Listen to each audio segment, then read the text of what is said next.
Dica de como saber qual tamanho eu devo fazer a minha base para qualquer tapete retangular.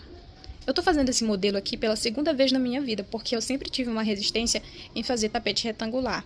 Porque, primeiro, não rende quase nada, né? Demora muito para crescer o tapete retangular. E também porque eu sempre tive essa dificuldade de saber qual tamanho eu deveria fazer a minha base. Mas eu vou dar algumas dicas também bônus.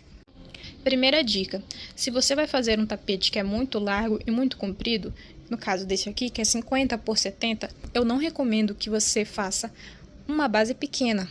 No caso, olha, essa aqui é a minha base, não sei se vocês conseguem perceber. Ela ficou muito pequena em relação ao tamanho do meu tapete, porque eu precisei subir muitas carreiras para chegar no tamanho. Eu subi 17 carreiras, isso não foi interessante para mim, porque demorou muito. Demora muito mais para você fazer uma carreira que é ao redor da base do que subir a base maior. Mas, se você vai fazer um tapete que é de várias cores e você precisa colocar várias cores, aí sim é interessante fazer uma base pequena, porque aí você consegue colocar mais cores nas carreiras. Segundo, percebam que existe uma diferença, olha, no tamanho dos pontos desse aqui para esse aqui. Por quê? Esse aqui eu fiz com agulha 3,5 e esse aqui eu fiz com agulha 4. Eu não gostei de como ficou esse aqui, justamente porque ficou muito pequeno o ponto e eu acabei tendo que subir mais carreiras para chegar no tamanho que eu queria. Se você conseguir fazer com uma agulha um pouco maior, eu recomendo. E também fazer com um fio um pouco mais grosso. No caso do fio 8, eu acho que seria ideal para fazer um tapete retangular. No meu caso, eu usei o fio 6, porque era o que eu tinha aqui. Agora, como que eu faço para saber qual tamanho eu devo fazer a minha base em largura e comprimento para chegar no tamanho que eu quero? Gente, qual é o segredo? Primeiro, esse tapete aqui, a minha encomenda é 50 de largura por 70 de comprimento.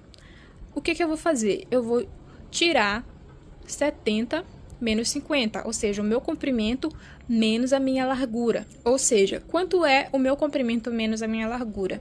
70 menos 50 é 20. Então, a diferença que eu tenho do meu comprimento para minha largura é 20, porque 70 menos 50 é 20, ok? E aí, essa base aqui que eu fiz, bora ver quanto que ela ficou de largura. Ficou com aproximadamente 27 centímetros de largura.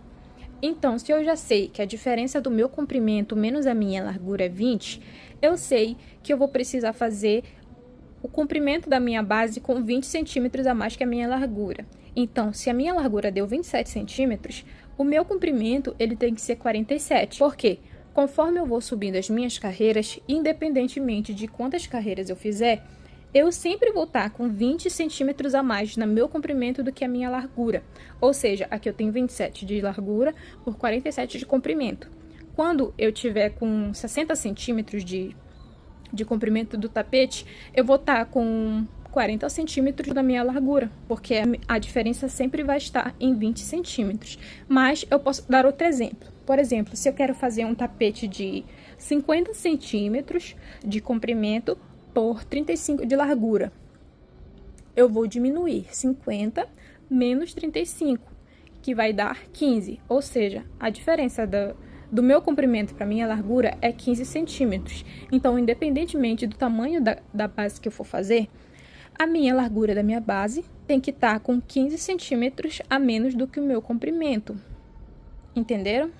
Gente, essas foram as dicas que eu dei para vocês. E me desculpem se ficou um pouco difícil de entender ou se eu não expliquei muito bem, porque eu nunca fiz tutorial de tapete e eu não me considero uma boa explicadora. Então, se vocês tiverem ficado com dúvida, é só deixar aqui nos comentários que eu vou fazer o possível para responder vocês, fazer o possível para vocês conseguirem entender, tá ok? Se você gostou desse vídeo, curte e salva para conseguir ver depois de novo, tá? Muito obrigada!